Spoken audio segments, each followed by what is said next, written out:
بسم اللہ الرحمن الرحیم۔ کس نمبر 2، نبی اکرم صلی اللہ علیہ وآلہ وسلم کی مکی زندگی اور مسائل والام۔ بازار ذوالمجاز میں آپ صلی اللہ علیہ وسلم پر ابو لہب کی سنگ باری۔ بازار ذوالمجاز میں آپ صلی اللہ علیہ وسلم پر ابو جہل کا مٹی پھینکنا۔ اونٹ کے اجڑی آپ صلی اللہ علیہ وسلم کی پشت پر سودے بازی کی کوشش۔ بازار ذوالمجاز میں آپ صلی اللہ علیہ وسلم پر ابو لہب کے سنگ باری۔ طارق بن عبداللہ المحاربی رضی اللہ تعالیٰ عنہ فرماتے ہیں، میں نے اللہ کے رسول صلی اللہ علیہ وسلم کو بازار ذوالمجاز میں دیکھا جبکہ میں خرید و فروخت میں مشغول تھا۔ آپ صلی اللہ علیہ وسلم سرخ جبہ زیب تن کی ہوئی تھے اور بلند آواز سے یہ فرماتے جاتے تھے، اے لوگو لا الہ الا اللہ کہو بھلا پاؤ گے۔ ایک شخص آپ کے پیچھے پیچھے پتھر مارتا جاتا تھا جس سے آپ کی پنڈلی اور ایڑی خون آلود ہو گئے۔ وہ شخص ساتھ ساتھ یہ بھی کہتا تھا، اے لوگوں اس کی بات نہ سننا، یہ جھوٹا ہے۔ محاربی فرماتے ہیں کہ میں سے پوچھا کہ یہ شخص آپ سنوں کون ہے؟ لوگوں نے جواب دیا کہ یہ لڑکا بنی مطلب سے ہے۔ پھر میں پوچھا وہ شخص کون ہے جو اس کا پیچھا کر رہا ہے اور پتھر مار رہا ہے؟ لوگوں نے جواب دیا یہ آپ سنوں کا چاچا عبدالعزری یعنی ابو لہب ہے۔ بازار ذوالمجاز میں آپ صلی اللہ علیہ وسلم پر ابو جہل کا مٹی پھینکنا۔ بنو مالک بن کنانہ کے ایک شیخ کہتے ہیں کہ میں اللہ کے رسول صلی اللہ علیہ وسلم کو بازار ذوالمجاز میں دیکھا کہ یہ فرماتے تھے، اے لوگو لا الہ الا اللہ کہو فلاح پاؤ گے۔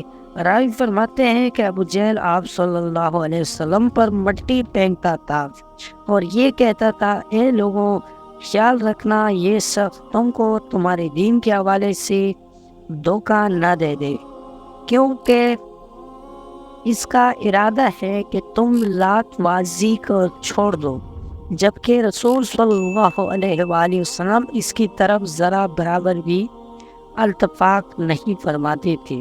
اونٹ کی اجڑی آپ صلی اللہ علیہ وسلم کی پشت پر۔ ایک دفعہ نبی کریم صلی اللہ علیہ وسلم کعبہ شریف کے پاس نماز ادا کر رہے تھے۔ ابو جہل اور اس کے ساتھی وہاں بیٹھے تھے۔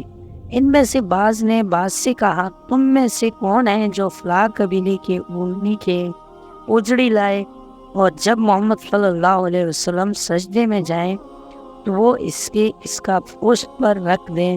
عقبہ بن ابی معیط جو نہایت ہی بدبخت شقی القلب اور معلوم تھا وہاں سے اٹھا اور اجڑی لے کر آیا۔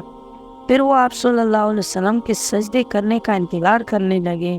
جب آپ صلی اللہ علیہ وسلم نے سجدے کے لیے اپنا چہرہ مبارک کو زمین بوس کیا تو اس نالائق نے اس اجڑی کو آپ صلی اللہ علیہ وسلم کی پیٹھ پر کندھوں کے درمیان رکھ دیا۔ آپ صلی اللہ علیہ وسلم اس کی بوجھ کی وجہ سے اٹھ نہیں پا رہے تھے، سجدے کی ہی حالت میں پریشان تھے۔ دوسری طرف ابو جہل اور اس کے بغیرت ساتھی سب کے سب ہنسنے اور ٹھٹھا مارنے لگے۔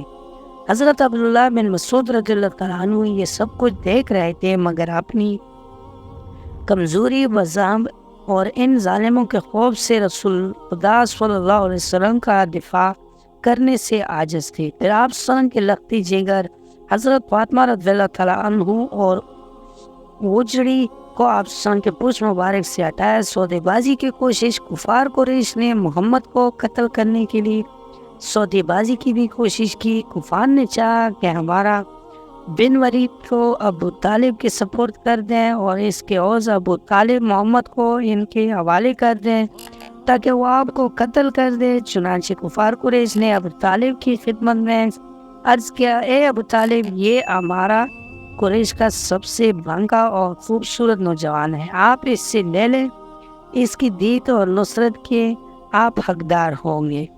آپ اس سے اپنا لڑکا بنا لیں، یہ آپ کا ہوگا اور اپنے اس بھتیجے کو ہمارے حوالے کر دیں جس نے آپ کے آباء و اجداد کی دین کی مخالفت کی ہے، آپ کی قوم کا شیرازہ منتشر کر رکھا ہے اور ان کی عقلوں کو حماقت سے دوچار بتلاتا ہے، ہم اسے قتل کریں گے، بس یہ ایک آدمی کا حساب ہے۔ ابو طالب نے کہا، خدا کی قسم کتنا برا سودا ہے جو تم لوگ مجھ سے کر رہے ہو۔ تم اپنا بیٹا مجھے دیتے ہو کہ میں اس سے کھلاؤں پلاؤں پالوں پوسوں اور میرا بیٹا مجھ سے طلب کرتے ہو کہ اسے قتل کر دوں۔